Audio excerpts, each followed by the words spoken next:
Eu sou o Dr. Douglas Lopes, apresentador do programa Fala Doctor. Vamos falar hoje sobre os riscos psicossociais no trabalho? E quem vai falar sobre isso é uma psicóloga, Juliane Flesch Rodrigues.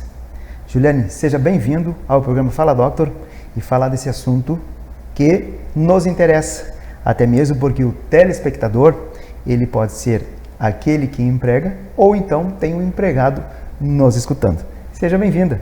Muito obrigada, Douglas. É muito bom estar aqui e falar desse tema tão relevante para todos nós, que de alguma forma somos todos trabalhadores. Com certeza, sem dúvida.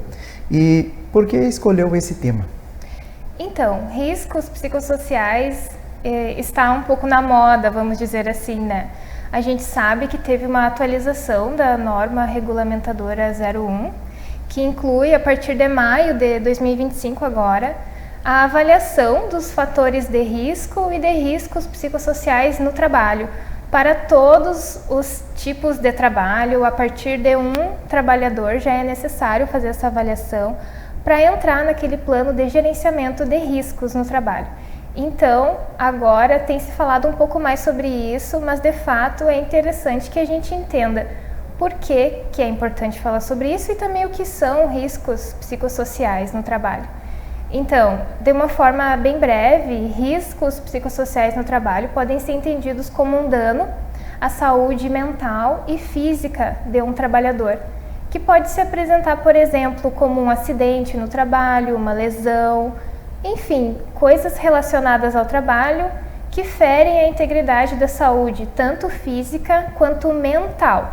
E a questão mental é o que ganha mais relevância no sentido de avaliar riscos psicossociais, porque aí a gente percebe que o psico ganha uma certa relevância que há um tempo atrás não se tinha tanto, né? Uhum. E desses trabalhos que têm saído ultimamente, o que tem acontecido muito nesse meio? Então, nesse meio de avaliação de riscos, o maior ponto em aberto, vamos dizer assim, é entender como avaliar, como medir algo que muitas vezes se mostra como subjetivo, que é o sofrimento psíquico, o sofrimento mental. Como que eu vou medir algo que é tão único, singular, cada um tem o seu sofrimento, a sua subjetividade, e que é importante considerar isso. E então, para a gente ajudar o trabalhador ou até mesmo o empregador a entender e conseguir identificar melhor isso no seu local de trabalho, eu sugiro estar atento aos afastamentos, aos acidentes, aos adoecimentos. Eles vão indicar o caminho para avaliar os riscos, porque ali já se encontra um dano instaurado. E a partir desse dano instaurado, a gente pode fazer uma avaliação mais abrangente, contextualizada e entender que riscos que estão atuando ali para desencadear aquele dano ao trabalhador, tanto físico quanto mental. E quais são esses riscos? Então, os riscos, eles estão associados a 3 grandes áreas, que são as condições para o trabalho, a organização do trabalho e as relações no ambiente de trabalho. Esses são os 3 fatores que precisam ser avaliados quando forem fazer, então, o inventário assim, de que riscos esse trabalhador está mais suscetível no desenvolvimento, no desempenho da função dele. Para ficar um pouco mais claro, eu vou dizer o que seria entendido como condições para o trabalho. Condições para o trabalho é tudo aquilo que é necessário para te efetuar o teu trabalho. E podem ser associadas a questões mais concretas, vamos dizer assim, né? As condições de fato para realizar uma função. A organização do trabalho a gente pode entender como as regras, a forma como o trabalho está dividido, que se relaciona um pouco mais com o estilo de gestão. E as relações de trabalho entra também relações entre colegas e relações hierárquicas, como superiores e subordinados. Então, esses são os fatores principais. Como que isso tudo está organizado, como que isso tudo está posto para o exercício do trabalho e avaliar, então, se isso, do jeito que está atualmente, implica em algum risco para a saúde do trabalhador. Muitas empresas procuram condições especiais para que o colaborador ele se adapte mais ao meio. Começando pelo ambiente, situações até mesmo na colocação deles dentro de uma sala, né? Que daí, claro, vamos falar sobre ergonomia, mas também situações assim que ambientaliza, climatiza, deixa aquele colaborador mais à vontade e com uma situação de preparo melhor para a sua atividade do dia. Sim, isso é interessante, é um ponto muito interessante, porque na norma regulamentadora deixa bem claro que a tarefa tem que ser adaptada ao indivíduo que vai executar a tarefa e não o indivíduo ser adaptado à tarefa. E isso muitas vezes é algo que não acontece e que causa sofrimento. E a gente precisa falar sobre isso, porque é interessante o empregador e também o trabalhador estar atento a essa situação e principalmente também abrir conversa, diálogo, para organizar melhor a condição para o trabalho e a forma como ele está organizado, porque é imprescindível adaptar a tarefa ao indivíduo e não o indivíduo à tarefa, né? Então esse é um fator protetor. Então adaptar a tarefa ao indivíduo é um fator protetor que previne riscos no trabalho. É um fator de proteção para a saúde mental. Outra situação de suporte de saúde, né? Saúde e bem-estar. As empresas também têm procurado esses meios em que se precisa de um profissional da saúde, seja um psicólogo, um terapeuta ou até uma parte médica, tem também convênios, entre outros. Ou seja, que dê segurança a esse trabalhador. Sim, a saúde mental ela entrou depois da pandemia de Covid-19, né? Acho que ela entrou em alta e ainda bem que a gente hoje pode falar sobre isso em vários contextos. O trabalho é um deles, né? Se viu que caiu por terra, vamos dizer assim, aquele pensamento de que quando a gente entra para o trabalho, a vida de fora fica para fora e o trabalho é outro ambiente onde a gente não se preocupa com nenhuma das outras demandas da nossa vida.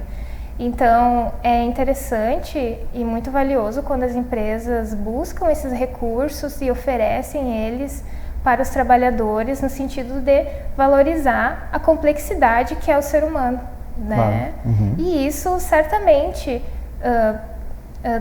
traz, né, benefícios para a empresa, porque um trabalhador que é contemplado em todas as suas necessidades, que tem esse olhar da própria empresa, vai certamente produzir mais, se sentir mais pertencido ao meio e vai valorizar aquilo ali. Então, de certa forma, todos ganham. O trabalhador ganha e também a empresa ganha. Com certeza.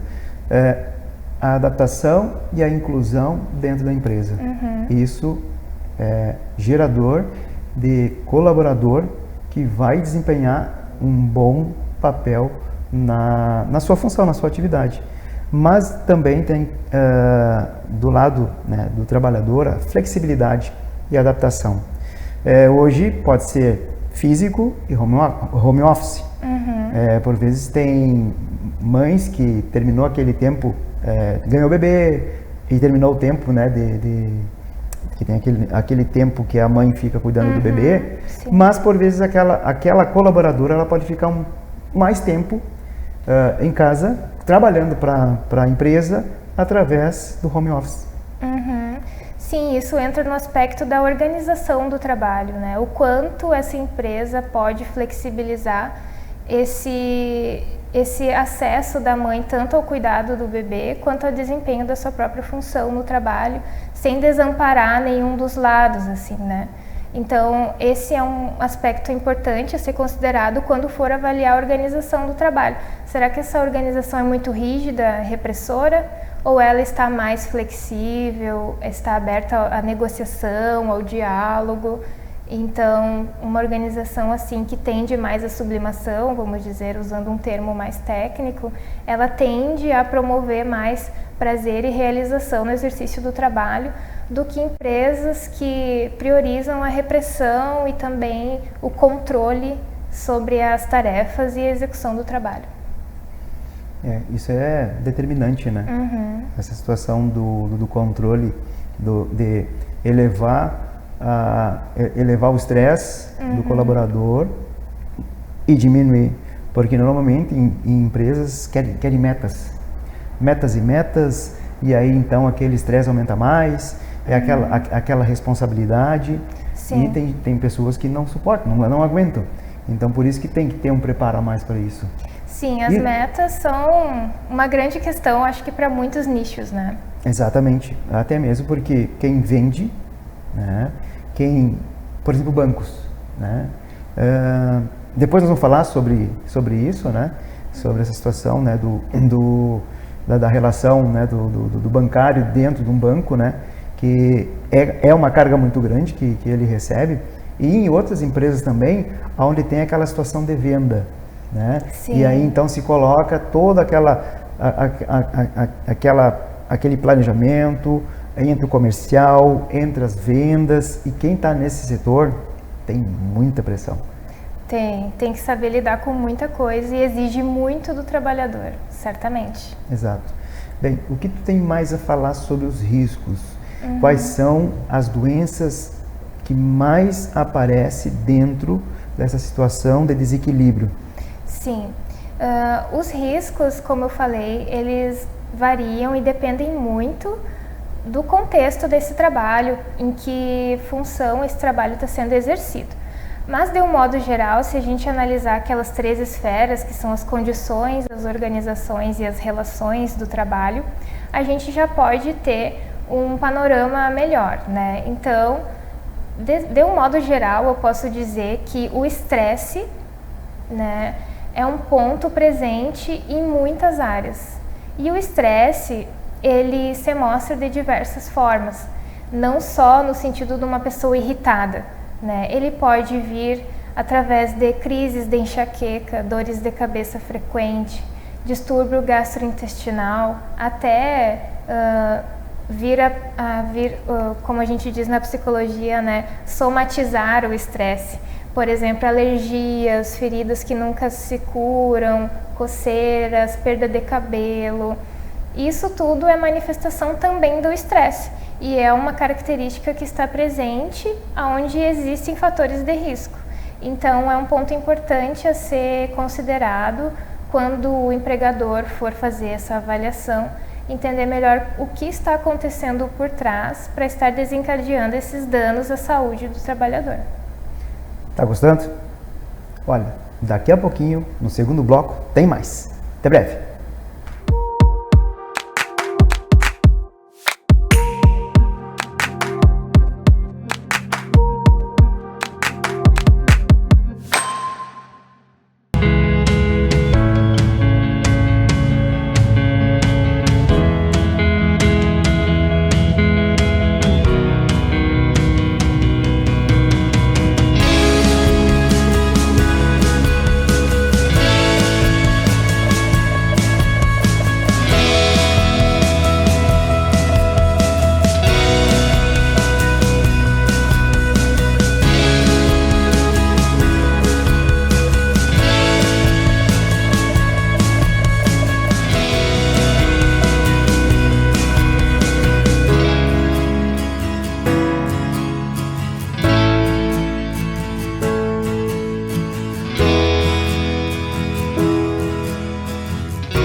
Então, é impactante, né? Esses riscos psicossociais no trabalho, empresas que não estão adaptadas às NRs, empresas que têm o seu colaborador como um agente de resultado, mas o agente de resultado é um ser humano, e esse ser humano ele tem que estar nesses 3 pilares de forma saudável: a mente, o corpo e o espírito. Não podemos tirar essas 3 partes, são 3 partes integradas a nós. E que o colaborador, ele é o quê? Ele é aquele que vai realmente dar um resultado lucrativo para a empresa se ele estiver bem. Porque, do contrário, para a empresa e também para o governo, gera um custo muito alto. Mas vamos seguir nas metas. Então, as metas são um tema muito presente, principalmente quem trabalha com vendas, enfim, como a gente comentou no bloco anterior.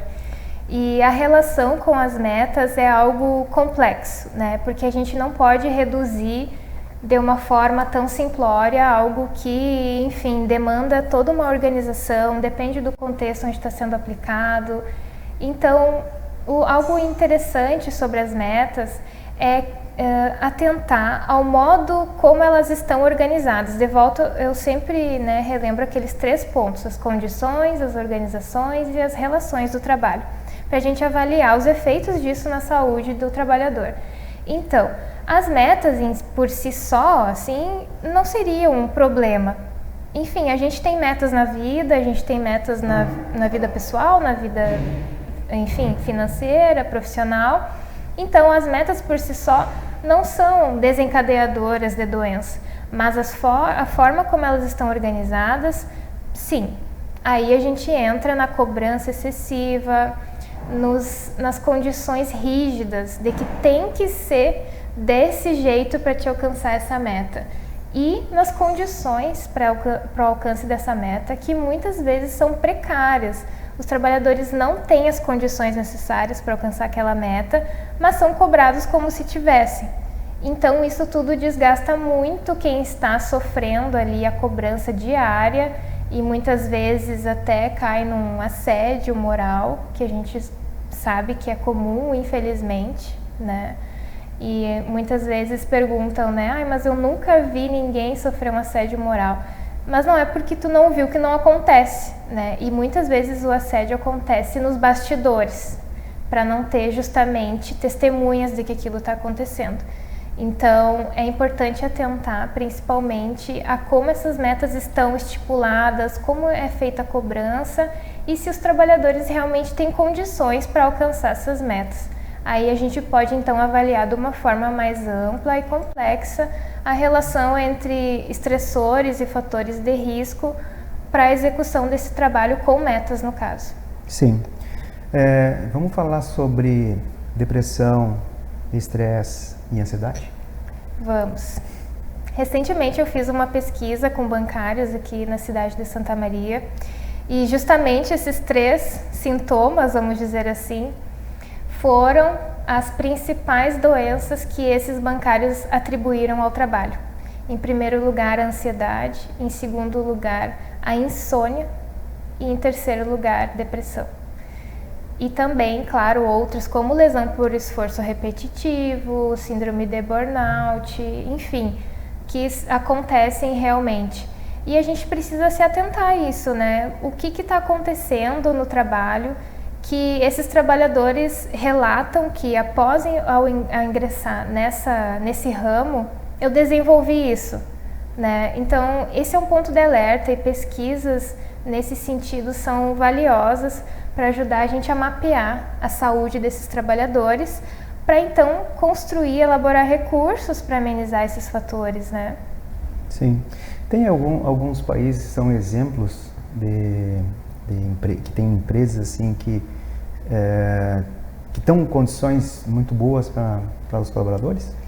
Olha, um país em específico eu não sei te informar, mas eu sei que existem grandes empresas, geralmente as que são mais multinacionais, assim vamos dizer, que têm programas exemplo de saúde mental, e por considerarem exatamente como a gente vinha discutindo, a complexidade da saúde, e que também reconhecer que isso implica na produtividade da pessoa. Sim, que inclusive tem algumas, como a Google, oferece yoga, né?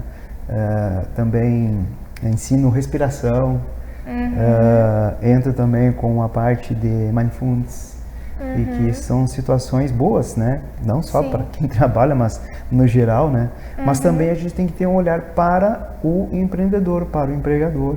O empregador, ele tem também uma pressão muito grande. Ele tem ali um longo financeiro que tem muitos custos. e que por muitas vezes se vê muito o trabalhador, o colaborador, mas por vezes do outro lado tem o empregador que ele tem uma carga maciça em cima dele. E claro, essa pressão vai ter que colocar também na pressão, né, dos que estão junto com eles. Então é uma situação que vem de cima para baixo. Exatamente. Né, de cima para baixo. E também existe uma situação governamental que também tem uma carga muito grande em cima de ambos. Então, isto é algo a ser visto de uma forma global. Né? Cada um tem as suas pressões. Certamente. Certo? Então, isso tem que ser assistido de uma melhor forma. E nós, da área da saúde, aonde chega, né, esses resultados, porque são os diagnósticos que a área da saúde ela né, acaba diagnosticando, e tratamento também, e os custos, tanto privados como público, eles aumentam e aumentam muito. Isso não é só aqui no Brasil, isso é em todos os países. E esse olhar tem que ter algo para melhorar. Com certeza, Douglas. E tu falou uma coisa muito importante mesmo, e a gente deve frisar realmente que quem está lá na ponta, né, vamos dizer assim, os presidentes, os gestores, eles também sofrem uma carga intensa de cobrança, enfim. Mas é interessante a gente pensar num ponto que muitas vezes não é falado, mas que é interessante a gente considerar, de que tem um ditado que fala mais ou menos assim, né, de que a casa é o reflexo do dono, vamos dizer assim, né. E a gente pode entender isso comparando, por exemplo, a essas empresas que são exemplo de gestão de saúde mental, de riscos no trabalho. Os donos, os proprietários, enfim, geralmente eles têm esse olhar contextualizado. Então, parte dos presidentes das empresas, dos proprietários, esse cuidado com a saúde de uma forma geral. Então, é interessante uma reestruturação assim geral, né? Uma ampliação desse olhar da saúde no trabalho para todos os lados, certamente. Não adianta muito, mas claro que adianta de alguma forma, conscientizar só a ponta, né? Vamos dizer assim, o trabalhador que está lá na ponta, no final. É interessante conscientizar também os gestores que estão lá no início, que são eles que enfim, ditam as regras, vamos dizer assim, né? Os dois precisam estar em sintonia, tanto o trabalhador na hora de reivindicar algum direito, quanto o empregador na hora de fazer a avaliação, por exemplo, dos riscos psicossociais.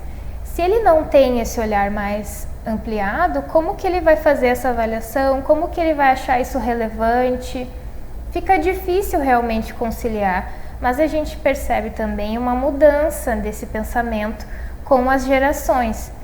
Se vê hoje em dia que as gerações mais novas, vamos dizer assim, já têm esse olhar mais complexo para todas as esferas da vida, já consegue ver isso de uma forma mais integrada. E a gente sabe também que algumas gerações, enfim, umas pessoas mais antigas, têm uma certa dificuldade ainda de ver como algo importante, né, a saúde mental no trabalho, como algo que sim tem reflexos tanto financeiros nos custos com a doença, tanto quanto os benefícios de algum trabalhador que trabalha com realização, com prazer, sabendo que a empresa realmente se importa com esse trabalhador de uma forma geral, não só com o resultado que ele produz. Sim, claro.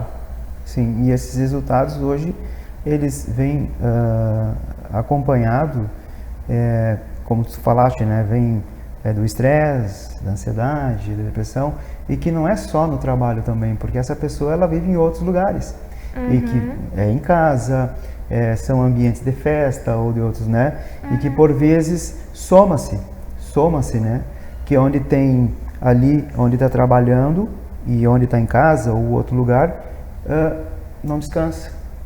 No outro dia tem o trabalho que começa às 8 da manhã, mas não dormiu, né? Então quer dizer que como vai começar o outro dia trabalhando?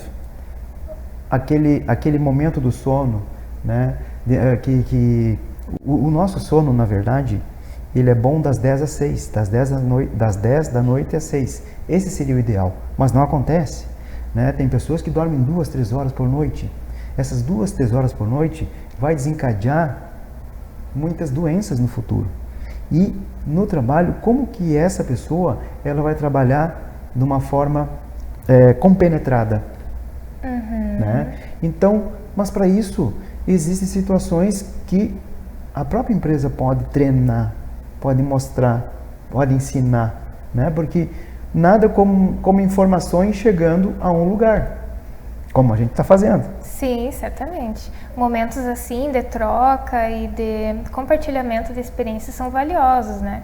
E empresas que investem nisso, em treinamento, em palestras de conscientização para os trabalhadores, promovem a saúde no trabalho e o trabalhador vai entregar isso em resultados, mas não porque ele quer dar resultado ou porque ele se sente coagido a isso já que recebe, enfim, não, como algo natural, porque ele está pleno, ele está sendo, enfim, né, tendo as suas demandas ali atendidas e reconhecidas pelo lugar onde ele trabalha. Exato.